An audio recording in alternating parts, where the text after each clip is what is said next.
est là. Yeah. La Fouine est là aussi. Il est là aussi. Et voilà, bah écoutez, je vous avec laisse. L'album Drôle de parcours. Ouais, qu'on va découvrir toute la semaine Et qui sur le arrive 4 février. dans une semaine, lundi prochain. Je vous laisse en trom. Merci beaucoup, Prisca, mais tu vas revenir demain?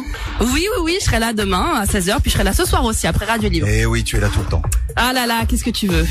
C'est bien, on est content. Ben merci, moi aussi je suis contente. Allez, Ciao, bonne Prisca. soirée. Salut. C'est parti, gros Planète Rap, on y va. Planète Rap. C'est le rencard incontournable pour te faire le nouveau son en exclu. Tous les soirs, 20h-21h, Planète Rap avec Fred. Ce soir, Planète Rap spécial La Fouine. C'est La Fouine toute la semaine sur Sky, comment va?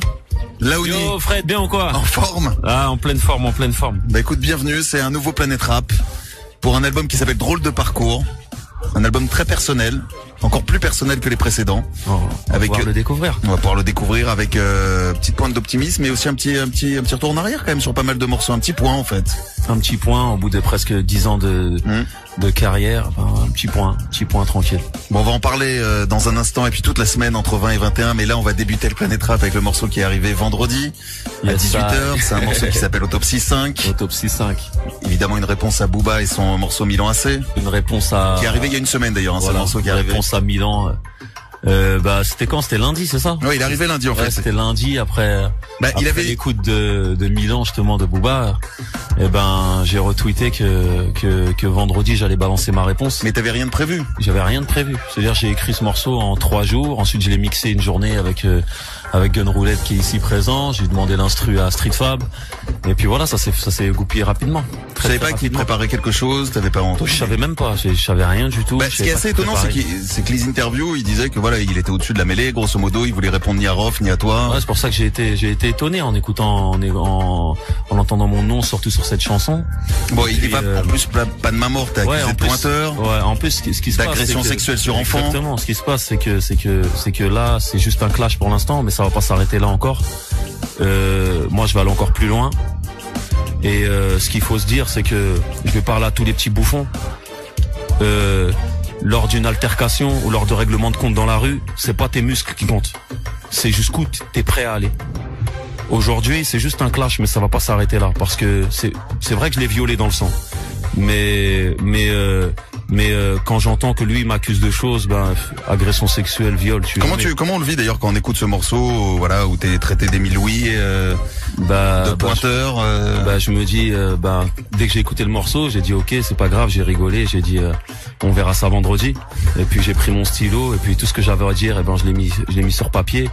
Et puis mais je me suis dit quand même tu vas le payer parce que bon, moi je suis pas un violeur, j'ai jamais violé personne de ma vie, mon casier judiciaire, il y a jamais de viol dessus. En fait, il s'appuie sur une fiche stick. Alors on sait pas si c'est vrai parce que un fichier stick, c'est du mytho. Un fichier stick. Alors on sait pas déjà si c'est un canular vrai ou faux parce qu'il y a eu des trucs qui circulent depuis quelques mois sur le net avec des fichiers stick, le tien. Là c'est complètement faux parce que dans mon casier judiciaire, j'ai jamais violé personne, je suis jamais tombé pour viol. Non, et puis il y a une différence entre fichier stick, il faut savoir voilà où tu peux être référencé stick, voilà, t'as une altercation avec ton voisin, les flics arrivent, etc.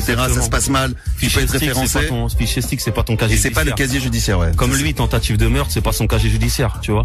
Un jour, il s'est fait violer, il s'est fait racketter par les mecs de Épinay-sur-Seine, il s'est fait haggar et après, il est parti leur donner de l'argent pour essayer de calmer l'histoire. Tout le monde la connaît, cette histoire à Paris. Et puis, il a jamais tué personne, et puis c'est pas un meurtrier, il a jamais fait de tentative de meurtre. Il a aucun vécu. Dans le 92, on le connaît pas avant qu'il commence à rapper avec Lunatic. C'est pas un mec de Tess. Et puis, c'est un mec avec qui t'as bossé quand même à un moment. Il y avait le morceau Reste en chien. Bien sûr, à un certain moment, on s'entendait un petit peu, moi et lui. Mais aujourd'hui, voilà, c'est la guerre, quoi. J'ai l'impression que c'est consommé, là. Ouais, tu vois, moi, ça me fait un peu rire, tout ça. Parce que bon, je reste au-dessus de ça. Mais en tout cas, voilà, c'est pas fini. Voilà. Non, mais on espère que ça ira pas plus loin. Là, il y a les morceaux. Autant que ça reste sur le côté musical, c'est de la compétition. Non, ça pourra... Le clash fait partie de la culture hip-hop. Il y a toujours des clashs. Non, le clash fait partie de la culture hip-hop. Mais moi, je suis resté, en vrai, dans ce clash, je suis resté très terre à terre. Parce que c'est l'histoire de MC. Je l'ai taillé, je l'ai vanné. Et puis, j'ai parlé de choses. J'ai pas traité sa mère. Je suis resté poli dans ce clash. Mais lui, les accusations de viol qu'il a portées qui sont complètement fausses, eh ben, il faut dire que ma fille peut écouter le morceau, et puis ma fille après peut avoir. Donc, moi, quand on touche à la famille, eh ben, ça va pas passer.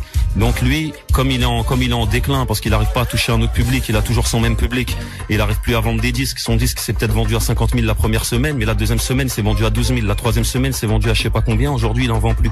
Alors, il s'est dit, ouais, je vais sûrement créer un faux buzz, je vais inventer des rumeurs sur Fouini, histoire de faire du buzz, et ça a marché, parce qu'il est rentré numéro 1. Moi, mon clash, j'ai même pas souhaité le vendre. Autopsie, je vous l'ai offert sur Internet, parce que j'ai pas envie de faire de l'argent sur ces genres de clash de merde. Pour moi, c'est relayé au second plan. En tout cas, sachez une chose, c'est que moi, quand j'ai croisé Booba à Miami, il a rien fait du tout. Ça me prouve juste une chose, c'est que lui, il veut faire des histoires pour faire du buzz, pour vendre des disques. Mais quand il s'agit de régler ses histoires dans la rue comme un vrai bonhomme, il fait rien du tout. Rien qu'hier, à Miami, il s'est battu dans une boîte de nuit avec la personne qui m'a dit qu'il avait ouvert sa bouche pour la green card. Le mec m'a appelé le lendemain de l'histoire, il m'a dit Booba nous a dit qu'il t'avait croisé, qu'il voulait pas se battre parce qu'il voulait pas avoir des problèmes avec sa green card. Ensuite, le jour du clash, il m'a envoyé un texto, je te le montrerai tout à l'heure Fred, il m'a dit ouais, c'est chaud, j'ai reçu un appel des potes à Booba, nanana, ils sont vénères contre moi parce que je t'ai raconté l'histoire de la green card, et rien qu'hier, il a bousculé le mec et il s'est embrouillé avec le mec dans la boîte de nuit Le Bambou parce que il avait balancé cette histoire de green card. Si jamais cette histoire de green card était fausse, je vois pas pourquoi Booba serait parti. Regarde Fred, t'es là, je te fais lire les messages, c'est les messages de mon pote. Le mec, il nous a raconté à moi et Toumani toute cette histoire. Si c'était faux, il serait pas parti embrouiller le mec dans cette boîte au sujet d'une green card. Hassoul, cette histoire, elle est pas finie. Bon, je vais pas lire les textos parce qu'après voilà, il y a des histoires, en tout cas, etc. Et moi, j'ai surtout envie de positionner quand même le truc sur le côté musical. Je comprends que tu sois touché, je comprends que se faire traiter de pointeur, d'agression sexuelle sur enfant. En tout cas, moi, j'ai dire une chose, c'est que dans cette histoire, moi, j'avais pas besoin de buzz, j'avais pas besoin de cette histoire de clash pour vendre des disques. Aujourd'hui, j'ai mes morceaux, ils sont tous sur toutes les radios de France, ils sont sur toutes les télés de France. J'ai pas besoin de tout ça. J'en suis à mon 5e album, je suis pas en chute, je suis pas en déclin, mes albums marchent très bien. J'ai pas besoin de clash pour vendre des disques. Aujourd'hui, je ne fais que répondre à un petit bouffon qui a essayé de m'attaquer pour ne pas répondre aux attaques de Rof, parce que c'était Rof qui l'avait clashé à la base. Donc, mais justement, est-ce que toi t'as pas un regret d'être rentré dans cette histoire aussi, parce que je suis pas rentré dans cette histoire, on m'a rentré dans cette histoire. Dans les interviews, au moment où il donnait des interviews pour la sortie de son album, il disait ouais, il y a la fouine qui m'attaque sur Panam Boss, quoi, etc. Tout de suite, je tenais à dire Panam Boss. Quand j'ai rencontré Tunisiano chez Tefa et Masta, j'ai dit à Tunisiano, écoute, dans Panam Boss, comme nous on est en clash un petit peu, ça va être marrant de te faire poser sur Panam Boss. Bien poser sur Panam Boss, les gens s'y attendront pas. Ensuite, je lui ai dit, écoute, tu vas lancer une punchline sur Twitter en me mentionnant, en disant exprès, ouais, tiens, cette punchline elle est pour la fouine. Et moi j'ai dit quoi? C'était à la base, c'était pour Tunisiano. J'entends ce clash sur toi partout sur les ondes, mais comme un appel à la mosquée, tu peux pas répondre. À la base, je parlais même pas de Booba, je parlais de l'attaque de Tunisiano que je lui avais fait, le pic que je lui avais fait dans le morceau Jalousie featuring LECK, Fababi et puis les trucs. Donc ça avait rien à voir avec lui.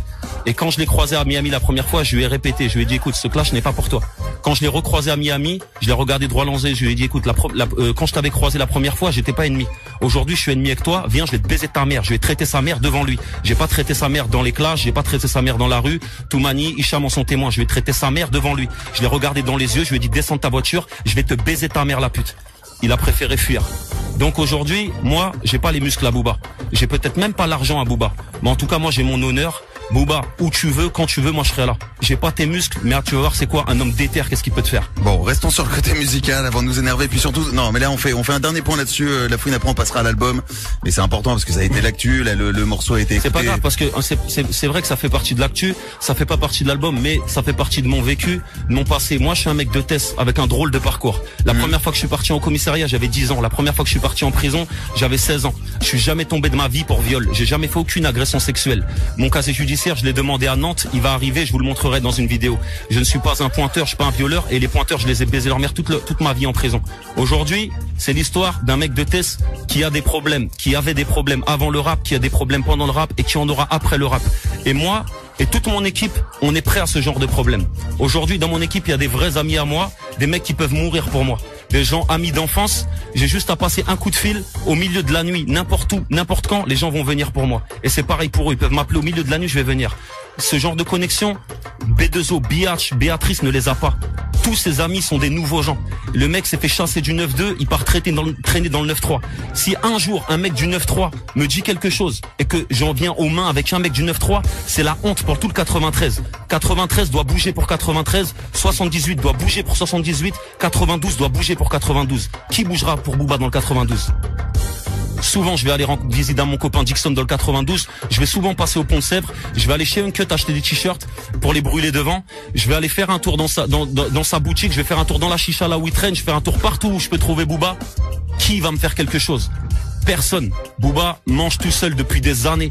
Booba ne fait croquer personne depuis des années. Founi baby là, Founi t'attends, ça le biatch. Bon, on écoute le morceau Autopsie 5 et sur Sky, on conclura donc sur cette histoire, sur ce clash. Le morceau Autopsie 5, c'est sur Sky pour débuter ce Planet Rap mouvementé. Ça commence fort, on est lundi.